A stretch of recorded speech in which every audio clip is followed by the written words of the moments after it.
Its road legal status in the USA has just been announced, so it's good timing for a Kove 450 Rally long-term review.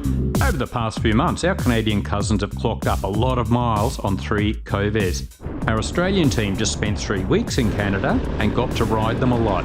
This review combines the opinions of at least a dozen riders. We also had input from professional mechanic Chuck Harder, and we've spent hours trawling the online Kove groups for information about various known issues and some possible solutions.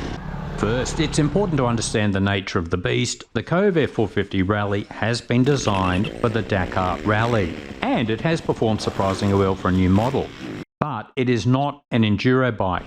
It has not been designed as a dual sport or adventure bike. But with modifications or adjusted expectations, it may fit those roles quite well. The Rally fairing and extra fuel tanks make it a lot heavier than Enduro 450s at 145 kilos with an empty tank, or 171 kilograms with the massive fuel tanks filled. The gear ratios are fairly narrow to suit racing conditions. First gear is very tall. In 6th gear, the revs are 5,600 revs at 100 kilometers per hour.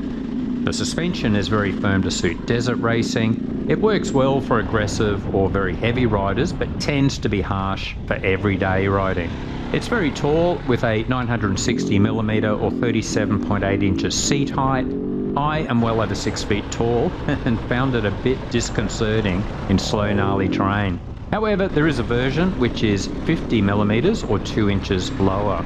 It's noisy. The exhaust is on par with most Enduro 450 models. The air intake noise is very loud. Most of our riders found this quite annoying when cruising along dirt roads. Power delivery. It doesn't have the same low to mid-range power of 450 Enduro bikes. We believe Kove has deliberately sacrificed some power for long-term reliability at Dakar. At high revs, it does start to sing, but don't expect the usual mid-range punch or grunt of your typical 450. Throttle response at low revs. Many owners are complaining about the snatchy on-off nature of the fuel injection at low revs. It is a race bike, so it hasn't been designed with that in mind. However, Kove has been quick to respond to feedback so far, so we may see ECU remapping that improves this. Overall quality. This is the big question for many riders. There have been some real horror stories with Chinese bikes in the past. To their credit, Kove seems to be aiming for quality. Our mechanic has been working on these for a while and has been impressed so far. The 3 test bikes were outside for 1 month and it was often raining or snowing. No signs of rust. However, we will only have an accurate idea in several years' time. For example, will the Chinese engine bearings last as long as the Japanese bearings found in most other brands? Will the Chinese-made suspension be as durable as the European and Japanese brands? Only time will tell, but the initial indications are positive.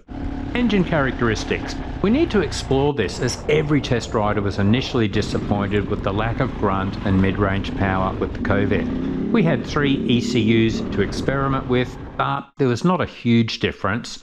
The Kove does start to move briskly at high revs, but of course most of us will be using the mid-range power most of the time.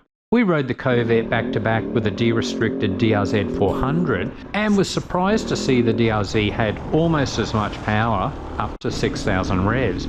Then the Kove would start to come alive. First, as mentioned, we think Kove has probably sacrificed some power in exchange for reliability. Second, it's based on the Zongshen NC450 engine, but with various mods for a lot more horsepower. We suspect more modifications will be needed to get the same overall power delivery of Enduro 450s. Third, all that extra weight. It has to slow down the performance to some extent, especially when the fuel tanks are nearly full. Will the Kove 450 Rally be good for enduro riding? Of course not. You can ride it on single track, we did, but it's hard work. It's simply not designed for that. The main issue is the weight. With a full fuel tank, it will be like, say, enduro riding a DR650 with good suspension. Once the fuel level is low, it would be like riding a DRZ 400 with firm suspension. Doable, but not ideal. If you really want that lightweight enduro adventure unicorn, you need to adventurise a 450 or 500 enduro model. See this video? Let's move on. Dual sport riding. Now we are much closer to the mark. The Kove is way better for road riding than your 450 enduros. The gearing works well, it's designed to be very stable for high-speed desert racing, which also works well for road riding. As mentioned, the jerky throttle response may be annoying, but hopefully some remapping will solve this soon. Off-road, the suspension will be too firm for many riders and may need softer springs and or revalving. The Kove is still a bit heavy for a dual sport bike, but remember it does have quite a low centre of gravity with those lower fuel tanks. Off-road, first gear is too high and needs a lot of clutch slipping to get going. Many owners add 3 teeth to the rear sprocket and find this works well. It then revs at 5,900 revs at 100 km per hour. Adventure riding. The Kove could prove to be quite a good lightweight adventure bike. The huge fuel tanks are an obvious benefit, with a potential range of 600 km or 370 miles from the 30 litre fuel capacity. Compared to enduro bikes, the 1.8 litre oil capacity is quite good. Kove specifies oil changes every 2,000 kilometres or 1,200 miles, but I suspect an oil analysis may indicate this could be stretched considerably with adventure riding. As mentioned, the loud intake noise could be annoying on long adventure rides. Some owners say the Euro 5 airbox may fix this, but of course it might be very restrictive too. Although the windscreen is not adjustable, the rally fairing worked quite well for protecting our riders from the elements, whether they were short or tall. Some riders may be disappointed with mid-range power for adventure riding. There's enough to lope along at highway speeds all day, but any spirited riding, you will find the engine only starts to perform well above 6,000 revs. The stock gearing could be tricky. It works well for highway, but there will be compromises if you want to ride slow, gnarlier terrain. Known issues. Kove have done a surprisingly good job in this regard. There aren't many problems, and none of them are deal breakers. Also, Kove has been responding to negative reports quickly, so some of these may be fixed already. Check out this web page for details. We did find the fuel gauge was inaccurate. At the halfway mark it would drop very quickly, then show empty, despite plenty of fuel left. Apparently the mods on this website fix it. There is no sight glass for checking the oil level. There's a website called Uncle Wang's which sells an engine case that does include a sight glass. It may only be an issue for taller riders, but I found the heel of my right boot was firmly resting on the exhaust shield.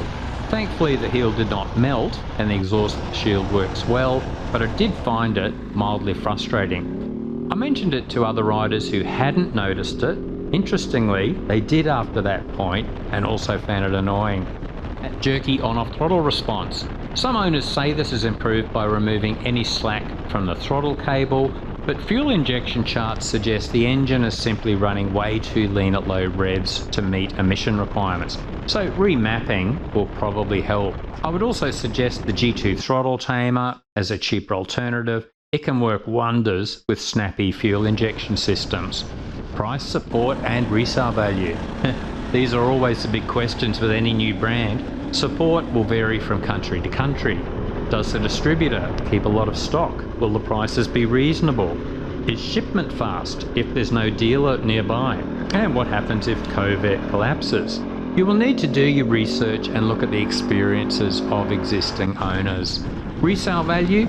The Kove does appear to be very good value at US $9,300. So even if the resale value is poor, you won't be losing too badly. However, if Kove does establish itself as a quality brand, I wouldn't be surprised if resale values are quite good. The overall price? If you actually want a rally race bike, it's ridiculously good value when KTM's rally version is over twice the price. It might be worth looking at the AJP PR7 though, which is quite reasonably priced. Dual sport, it might be worth looking at the DRZ 400, which is over $2,000 cheaper, which leaves plenty of money for suspension mods, a windscreen and other bling. CRF 450RL might also be an option.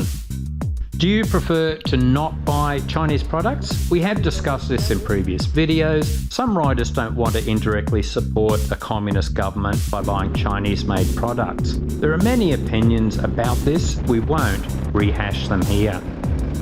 Ridden the Kove 450 Rally? We are keen to hear your thoughts. Do you own one? What has been your experience so far? Remember to check our pinned first comment for important links and further tips.